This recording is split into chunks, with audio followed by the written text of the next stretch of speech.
Halo, Assalamualaikum warahmatullahi wabarakatuh. Level 16. Jadi ini adalah judul film yang akan kita bahas alur ceritanya kali ini di channel Indo Trailer Official. Cerita dimulai dengan memperlihatkan ada beberapa orang anak yang sedang bermain di dalam suatu asrama atau sekolah, dan di sana mereka harus mentaati peraturan yang sudah ditetapkan. Di sini diperlihatkan beberapa orang anak membawa krim dan harus mengoleskannya di wajah dengan diawasi oleh CCTV. Salah satu dari seorang anak yang bernama Sophia tidak sengaja menjatuhkan krim mukanya. Dan kemudian ia pun dibantu oleh Pipian untuk mengambil krim muka tersebut, padahal sudah giliran Pipian untuk membersihkan wajahnya dan alarm pun berbunyi. Pipian pun akhirnya menghadap ke arah kamera, namun karena ia terlambat, maka ia harus segera mendapatkan hukuman. Semua anak membalikkan badan. Pipian akhirnya dihukum, namun Sophia tidak bisa menolongnya. Pipian merasa kesal pada Sophia. Karena kejadian ini, Pipin pun dihukum, dan mulai saat itu ia membenci Sophia dan menyalahkan Sophia. Dan akhirnya alur cerita ini pun dimulai. Mereka sudah tumbuh menjadi beberapa gadis remaja. Di sana mereka diajarkan tentang kebersihan, kerapihan, dan ketaatan kesetiaan. Dan akhirnya malam pun tiba dan lampu dimatikan. Di sini Pipian mempunyai tempat rahasia untuk menandai setiap hari yang sudah ia lalui. Setiap hari yang sudah ia lalui, ia akan memberikan tanda dengan goresan-goresan di tempat yang ia rahasiakan tersebut. Kemudian diperlihatkan sosok wanita yang bernama Bobriksil menjelaskan mereka telah menyelesaikan level 15 dan akan naik ke level 16. Di level ini adalah level terakhir mereka di Pestalis. Pestalis adalah nama tempat ini. Mereka pun dijanjikan akan bertemu dengan keluarga baru untuk diadopsi. Mereka pun diberi ruangan baru. Vivian dan temannya yang bernama Rita dan Eva segera memasuki ruangan yang lebih besar daripada sebelumnya. Kemudian di sini pun Vivian kembali dipertemukan dengan Sophia, tapi Vivian mengacuhkannya. Vivian merasa ia adalah gadis terbaik di ruangan itu, maka ia berhak menentukan kamar dan tempat tidur yang ia mau atau ia pilih. Dan semua orang pun harus mentaati peraturan yang ia berikan. Kembali terdengar suara dari pengeras suara yang memerintahkan mereka untuk segera minum vitamin yang diawasi oleh CCTV. Kemudian mereka melanjutkan dengan makan makanan yang sudah disediakan setiap harinya. Pipian pun izin untuk pergi ke WC. Di sana dia melihat Sophie mencoba mendobrak pintu, walaupun ia tidak berhasil mendobraknya. Kemudian Sophie mengamati CCTV. Pipian hanya bisa melihatnya. Kemudian saat Pipian membuka pintu kamar mandi, dia dikejutkan oleh Sophie yang telah menunggunya di luar. Ternyata Sophie ingin meminta maaf untuk kejadian di masa lampau. Namun bel pun berbunyi dan mereka harus kembali berkumpul. Bobriksil pun datang. Di sini Bobriksil menjelaskan bahwa akan ada sponsor yang akan mengadopsi mereka. Maka Bobriksil pun menyediakan baju khusus untuk mereka semua, di mana baju-baju itu telah diberi nama dan mereka semua mendapatkan pembagian yang sama dengan setiap baju yang sudah diberi nama. Terlihat beberapa orang tersenyum senang, tetapi tidak dengan Sophia. Pipin pun di sini berusaha untuk mengeja baju yang diberikan untuknya, di mana sedari kecil mereka tidak diajari untuk membaca, menulis, ataupun melihat dunia luar. Kemudian Sophia meminta untuk berganti tugas dengan temannya, karena dia ingin menemui Pipian. Akan tetapi Pipian tidak memperdulikannya, dan Sophia pun berucap, dia memberitahu Pipian untuk tidak meminum vitaminnya setiap hari. Kemudian datang seseorang yang memanggil Vivian. Di sana dia memanggil untuk memberikannya tugas. Terlihat waktu minum vitamin pun sudah tiba. Mereka semua berada di depan CCTV. Vivian pun mengingat perkataan dari sahabatnya dan dia pun memuntahkan vitamin itu ke dalam toilet. tetapi ia masih ragu dengan apa yang dilakukannya. Kemudian malam pun tiba dan lampu pun dimatikan, dan mereka pun semua akhirnya tertidur. Hanya Vivian dan Sophia yang tidak tertidur. Sophia pun kembali menggoreskan penjepit rambut di dekat tempat tidurnya untuk menandai hari yang telah ia lalui. Vivian memanggil-manggil Eva, tapi dia tidak terbangun. Itu karena vitaminnya, kata Sophia. Vitamin itu membuat mereka tertidur. Jika pintunya terbuka, maka berpura-puralah tertidur, karena penjaga akan datang. Betul saja, penjaga pun datang bersama Bu Brixil. Dan dia pun langsung menggendong beberapa orang, termasuk Vivian. Vivian pun harus tetap berpura-pura tertidur. Di sini Vivian mencoba membuka matanya, namun pura-pura tidur kembali. Bu Brixil pun datang dengan membawa 2 orang yang sudah berumur. Dia memperlihatkan Vivian yang sudah terbaring dan juga temannya. Wanita tua itu kemudian menghadap cermin dengan rasa tidak percaya diri. Kemudian dia menyerahkan pilihan kepada suaminya. Akhirnya Vivian pun dikembalikan ke tempat tidur. Dan kali ini waktunya Rita yang digendong untuk dibawa ke tempat tersebut. Sophia pun langsung menghampiri Vivian. Vivian pun mengatakan bahwa sponsor itu tidak akan mengadopsi mereka. Sophia mengajak Vivian untuk pergi, namun karena doktrin yang sudah diberikan, dia menganggap bahwa udara luar itu beracun dan berbahaya. Kali ini giliran Sophia yang dibawa oleh penjaga. Vivian pun berlari menyelinap ke arah lorong. Di sana diperlihatkan Bu Brixil datang sembari menelepon. Vivian berusaha bersembunyi, kemudian Bu Brixil pun pergi. Namun secara tidak sadar ternyata Vivian terekam oleh CCTV. Kemudian dia pun berlari dan memasuki ruangannya kembali lalu berpura-pura tertidur.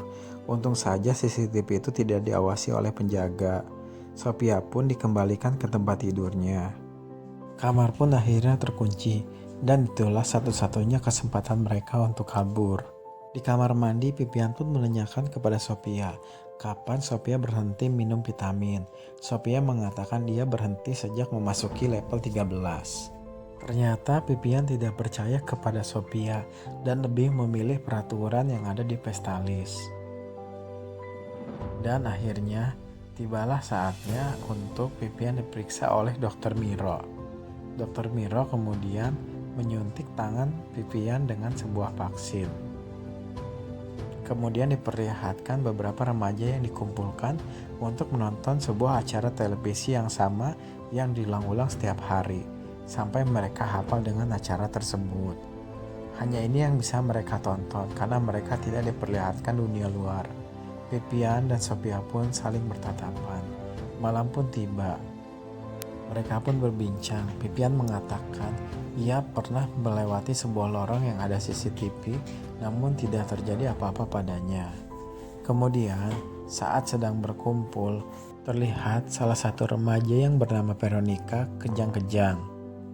Dan Eva takut terjangkit Veronica yang sakit. Vivian pun membela Veronica dan langsung membawanya untuk diobati. Kemudian Veronica memperlihatkan tangannya yang sudah divaksin dan terlihat buruk. Dan Vivian Sophia pun mencoba melihat tangan mereka. Ternyata hasilnya juga sama. Sophia mengatakan saat ia berhenti minum vitamin, dia melihat salah satu seorang penjaga berusaha melecehkan para remaja yang sudah tertidur pulas. Kemudian alarm pun berbunyi. Tiba waktunya Dr. Miro untuk memeriksa kembali keadaan Vivian. Vivian terlihat sangat ceria dan agresif. Dr. Miro merasa ada yang salah dengan Vivian. Kemudian Dr. Miro pun menanyakan, apakah Vivian meminum vitaminnya? Tentu saja, kata Vivian. Terlihat Dr. Miro yang mulai mendekati Vivian, kemudian menyuntikkan vaksin dengan dosis yang lebih dari biasanya. Dan ketika itu kepala Vivian pun langsung menjadi pusing. Kemudian pada malam harinya, Sophia menghampiri Vivian dan memberitahu bahwa ia mempunyai sebuah rencana untuk kabur dari sekolah atau asrama tersebut. Epa yang tidak suka kepada mereka mendengar dan kemudian melaporkan mereka. Kemudian para remaja itu pun dikumpulkan dalam suatu ruangan. Bu Briksil pun akhirnya datang dan langsung menarik tangan Pipian dan memasukkannya ke dalam ruangan yang sempit dan gelap. Bu Briksil pun terlihat dalam ruangan yang berbeda dengan fasilitas yang berbeda dengan asrama yang ditempati oleh para remaja. Kemudian Dokter Miro pun datang dan mencium Bu Briksil dari belakang. Ternyata mereka bersekongkol. Ternyata tempat ini adalah tempat mereka menjalankan bisnis ilegal dan sekarang keadaan finansial mereka sedang terpuruk. Pada malam hari, Sophia terlihat sedang menyiapkan tali. Penjaga yang kakinya pincang pun datang. Dia mencoba untuk melecehkan remaja yang sedang tertidur. Sophia pun mencekiknya dari belakang lalu mendorongnya. Ia pun berlari ke arah Pipian untuk menyelamatkannya. Tetapi penjaga itu mengejarnya. Sophia pun akhirnya dibanting ke tanah hingga terjatuh dan dia berpura-pura pingsan. Kemudian ia mengambil setrikaan untuk menghajar pengawal tersebut dan mengambil kunci kartunya. Kemudian ia menemui Pipian yang sedang berada di kurungan. Tapi tiba-tiba Sophia pun berlari. Pipian memanggil-manggilnya dan ia merasa kali ini Sophia mengkhianatinya lagi. Pintu kurungan pun dibuka. Bu Briksil kembali mengumpulkan para remaja dalam suatu ruangan. Bu Briksil mengatakan bahwa Sophia telah berkhianat dan mengambil kunci kartu dari penjaga. Bu Briksil mengira pasti salah satu di antara mereka bersekongkol dengan Sophia. Namun tak satu pun dari mereka yang mau mengaku. Kemudian mereka pun dipaksa untuk meminum vitamin kembali. Pada malam harinya, Pipian menusuk-nusuk tangannya dengan penjepit rambut agar tidak tertidur dan mencari kunci kartu. Ternyata kunci kartu ada di ranjangnya. Di sini dia menyadari bahwa ternyata Sophia tidak mengkhianatinya. Pipian berusaha mencoba membuka pintunya, tetapi dia tidak bisa. Lalu dia pun menjadikan kartunya sebagai obeng untuk membuka pintunya. Kemudian Pipian berjalan ke arah ruangan Bu Briksil. Bu Briksil yang mendengar suara langkah menyiapkan sebuah suntikan, kemudian menaruhnya di dalam laci. Dan benar saja, Pipian pun masuk ke ruangan Bu Briksil. Kemudian ia menatap Bu Briksil dengan sangat marah dan menanyakan di mana keberadaan Sophia. Di sini Bu Briksil mengeluarkan alat suntiknya. Dia mengatakan bahwa ia akan memberikan Pipian vitamin dan sesudah itu akan memberitahu di mana keberadaan Sophia. Namun Pipian tidak mempercayainya dan langsung melumpuhkan Bu Briksil saat itu juga. Pipian pun naik ke atas tangga dan melihat bulan untuk pertama kalinya. Kemudian dia turun kembali dan memasuki sebuah ruangan. Kemudian ia berusaha bersembunyi karena ada penjaga yang lewat. Ia pun melihat sebuah ruangan dan akhirnya masuk ke ruangan tersebut. Ternyata Sophia ada di dalamnya. Akhirnya mereka pun berpelukan. Pipian berusaha melepaskan ikatan tangan Sophia namun tidak bisa. Akhirnya dia mencoba masuk ke ruangan lain. Kemudian dia menemukan pisau untuk membuka ikatan tersebut. Dia menanyakan tempat apa ini. Ternyata di sana adalah tempat mayat-mayat disimpan. Dia membuka salah satu kantung mayat dan akhirnya mereka pun terkejut karena di dalamnya terdapat mayat Rita yang sudah dikuliti. Mereka berteriak dan ketakutan. Kita harus pergi sekarang, katanya. Tetapi dia memikirkan teman-temannya yang lain. Akan tetapi Pipian ingin buru-buru pergi dari tempat itu. Sophia pun membawa pisau bedah, kemudian menemui para temannya yang lain yang sedang menonton tayangan televisi. Dia kemudian mematikan televisi tersebut dan mengatakan bahwa Bu Briksilah yang menyuruhnya. Kemudian teman-temannya diajak untuk segera pergi keluar, sedangkan Pipian sudah menunggu di dekat pintu keluar.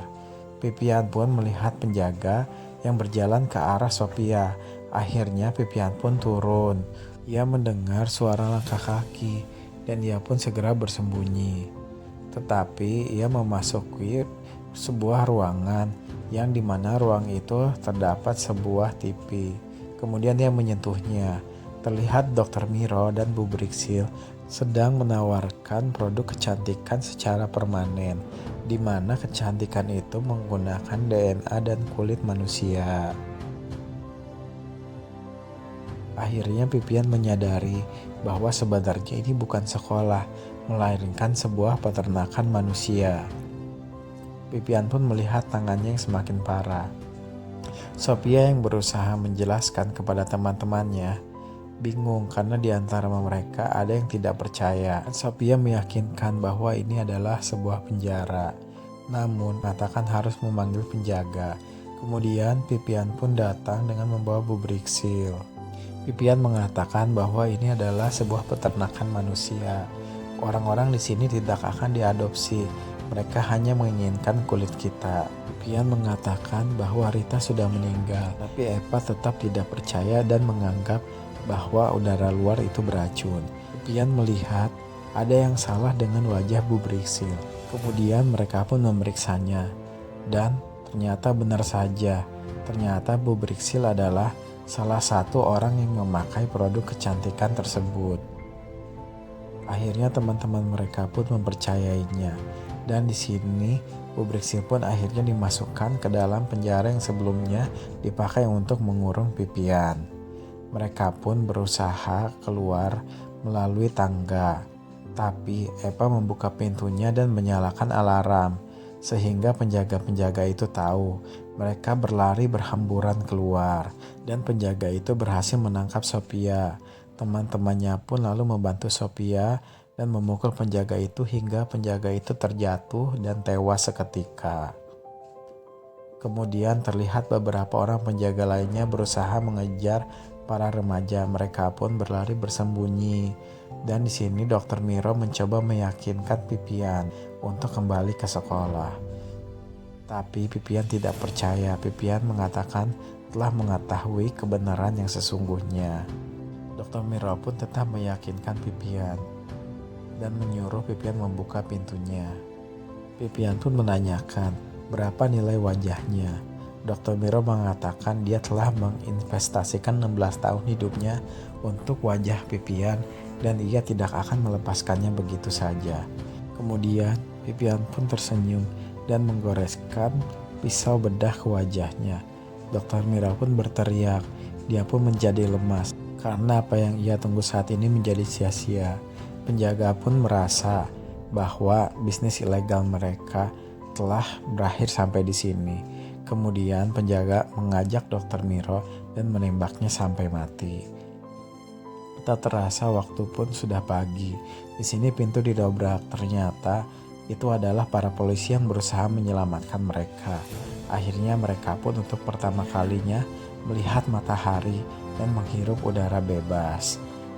Dan film pun berakhir sampai di sini. Untuk itu saya ucapkan terima kasih buat sobat-sobat semua yang sudah menonton video ini. Dan saya doakan semoga kalian semua sehat selalu dan selalu diberikan yang terbaik untuk kehidupan kalian semua. Jika kalian suka dengan video ini, jangan lupa untuk komen, subscribe, dan like. Dan jangan lupa untuk terus dukung channel ini.